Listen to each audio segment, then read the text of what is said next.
On 1st August 2018, Honesty Limited was formed with authorized capital of 50 lakh divided into 5 lakh, then equity shares of rupees 10 each. It has existing issued and paid up capital जो already उनके exist करते थे, that was of 6 lakh rupees. The company further issued prospectus for inviting applications for 1,50,000 shares और issue price उन्होंने रखा application पे 4 rupees, allotment में 3 rupees और जो बैलेंस अमाउंट है 7 माइनस 10 माइनस 7, बैलेंस अमाउंट जो 3 रुपीज है वो उन्होंने कॉल अमाउंट के साथ मंगवाया. इशू वाज फुली सब्सक्राइब, यानी सब लोगों ने इसको सब्सक्रिप्शन ले ली 1,50,000 शेयर्स के. कंपनी allotted shares to all the applicants.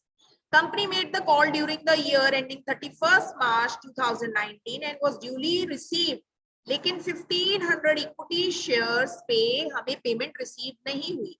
तो हमें इस क्वेश्चन में थोड़ा डेट्स का भी ध्यान रखना होगा कि कौन सी डेट को हमारा ऑथराइज कैपिटल है और हमारा जो सब्सक्राइब कैपिटल है वो कौन सी डेट को अकर हो रहा है. बैलेंस शीट बनानी है according to schedule 3 part 1 of the Companies Act. तो सबसे पहले हम हेडिंग देंगे balance sheet of Honesty Limited as on.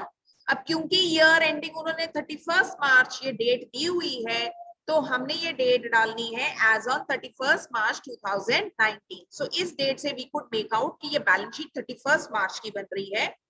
Particulars में सबसे पहले इक्विटी एंड लायबिलिटी के अंडर हमारा आता है share holder fund. Share holder fund मतलब शेयर कैपिटल हमने कंपनी का बताना है कितना है, उसका शेड्यूल नंबर होता है 1. So always number 1 stands for share capital. ये अमाउंट हमने कैलकुलेट करनी है नीचे वर्किंग नोट्स में, जिसको हम नोट्स टू अकाउंट कहते हैं. तो आपने नीचे notes to account working notes बनाए. उसमें सबसे पहले हम दिखाएंगे कंपनी का ऑथराइज कैपिटल कितना है. क्वेश्चन में दिया है 5 लाख इक्विटी शेयर्स 10 ईच के. एक बार फिर से देखते हैं. 5 लाख इक्विटी शेयर्स 10 ईच के, दैट मेक्स रुपीज 50 लाख. तो ऑथराइज कैपिटल हमारा 50 लाख का हो गया. हम यहाँ लाइन लगा देंगे बिकॉज ये एडअप नहीं होगा.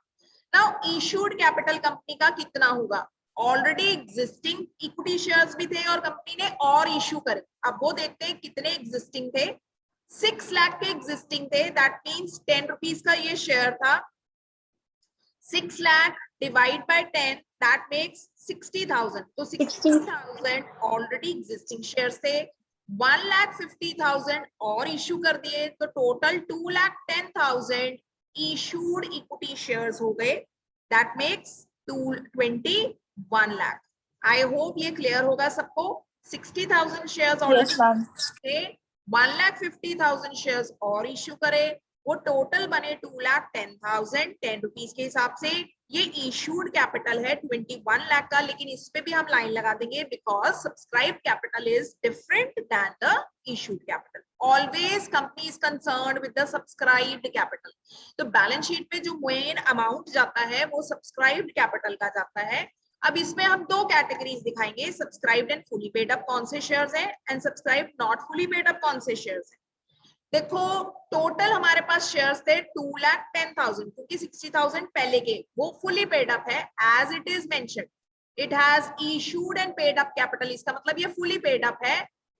और बाकी 1,50,000 में से 1,500 शेयर्स ऐसे हैं जिसपे पूरे पैसे पे नहीं हुए हुए and was due except the call money. Call money मतलब 3 रुपीज अभी 1,500 शेयर्स पे नहीं मिली.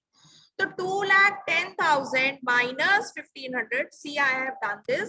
2,10,000 minus 2,08,500. Yes, very good.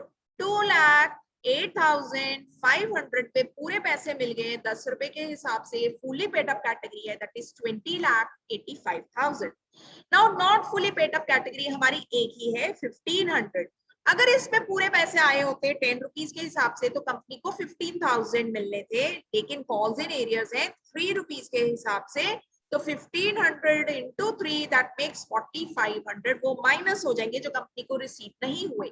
Company को रिसीव हुए हैं सिर्फ 10,500 और ये इसमें ऐड हो जाएंगे. तो टोटल कंपनी के पास कैश इन हैंड है 20,95,500 जो हम बैलेंस शीट में यहाँ पे मेन अमाउंट शेयर कैपिटल में शो करेंगे 20,95,500. आई होप ये सम क्लियर है सबको. Yes, ma'am.